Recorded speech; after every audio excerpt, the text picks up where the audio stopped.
नमस्कार सबैजनालाई। अहिले संसद भवनभित्र राष्ट्रिय स्वतन्त्र पार्टीको संसद मान्य ज्यू निशा डाँगीले चुप्पा खायो भन्ने सामाजिक सञ्जालमा भाइरल छ। एकचोटि हेरौँ। मामा खान्न खाजामा थुप्पा देऊ, ए मामा खान्न खाजामा थुप्पा देऊ, लभ यु बेबी त्यहीबाट चुप्पा देखियो होइन, चुप्पा कसरी खानु भएको, कसलाई खानु भएको भन्ने त्यो प्रत्यक्ष पनि छैन, तर त्यो जुम गरी गरी खिचेर देखाइएको छ। ठिकै छ, गलत छ, गलतलाई गलतै भन्नुपर्छ।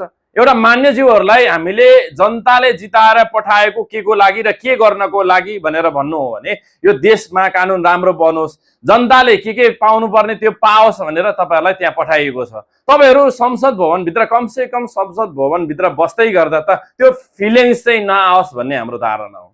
अहिलेको जमानामा सोशल मिडिया छ, सोशल मिडिया भित्र हाल्नै पर्यो। तपाईहरुले चुम्बन गरेको, चुम्बन गर्नै छ भनेदेखि केही समय वेट गरेर बाहिर गएर चुम्बन गर्दा मिल्छ। पाइयो आफ्नो गर्लफ्रेन्ड बॉयफ्रेन्ड त्यहाँ को छ, को बोल्दाखेरि तपाईले कसको बोली राम्रो लागेर गर्नुभएको त्यो तपाईले पाउनुहुन्छ। तर यसमा तपाईहरुले गल्ती गर्नु भयो भने रवि लामिछानेले धोका पाउँछ।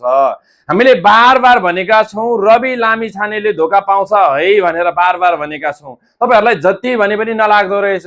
कहिले आशिका तामाङले के गरेको छ, कहिले के गरेको छ, तपाईहरुलाई त्यही बोल्न पनि आउँदैन भने बरु सामाजिक सञ्जालमा बरु सामाजिक अभियन्तै भएर बसेको भए पनि हुन्थ्यो। यदि के गर्नुपर्छ भनेर तपाईहरुलाई अभिमुखी कार्यक्रम 2 दिने कार्यक्रम रवि दाइले मजाले दिएको थियो। आज तपाईहरुले कुनै गल्ती गर्नुहुन्छ भने त पार्टी सभापतिले सिंगो जवाफ दिनुपर्छ। अर्थात बालेन शाह प्रधानमन्त्री ज्यूले पनि केही मिस्टेक गर्नुभयो भने सभापति रवि लामिछाने ज्यूले जवाफ दिनुपर्ने हुन्छ। बार एउटा मान्छेलाई तपाईहरु यत्रो जना 184 जना 85 जनालाई साध्य हुन्छ रवि दाइले पढाएर तपाईलाई त्यतिकै नै पढाइसकेको। तपाईहरु बाठो हुनुहुन्छ। यो एउटा हावा थियो, हावामा अब रुइक्यो, कोको रुइक्यो, कोको छिरो थाहै भएन। तर साथीहरु कृपया धैर्य गर्नुस्। रवि दाइले भनेको छ तपाईहरु यस्तो अराजकता नगर्नुस्। यसलाई अराजकता त भन्न मिल्दैन, तर पनि अलिकति मान्छेले देख्दाखेरि के हो र सत्य तथ्य कुरा चाहिँ बुझ्ने खालको गर्नुस्। हामीले बार भनेका छौं गलत नगर्नुस् भनेर भनिराखेका छौं। गलत गरिराख्नु भएको छ तपाईहरु। किन हो, के को लागि साथीहरु?